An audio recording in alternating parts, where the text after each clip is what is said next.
পরমাত্মা, প্রকৃতি, নিয়তি এই অভিজ্ঞতাকে আমাদের জীবনে পাঠান, যাতে আমরা একটা অত্যন্ত গুরুত্বপূর্ণ শিক্ষা, একটা জ্ঞান প্রাপ্ত করতে পারি। এই অভিজ্ঞতা আমাদের শেখায় যে অতীতে এমন কি হয়েছিল যা আমাদের করা উচিত হয়নি। আমাদের শেখায় ভবিষ্যতে এমন কি আছে যা আমাদের করা উচিত আর কি করা উচিত নয়। দেখতে গেলে এই অভিজ্ঞতা আমাদের সেই শিক্ষা দেয় যার জন্য আমরা সুখের দিকে উচিতভাবে অগ্রসর হতে পারি।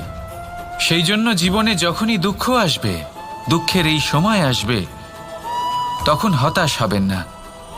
বোঝার চেষ্টা করুন এই পরিস্থিতি কেন এসেছে, কি শিক্ষা দিতে এসেছে। যদি আপনি সেই জ্ঞান লাভ করেন, সুখের পথে অগ্রসর হন, তাও উচিত রূপে,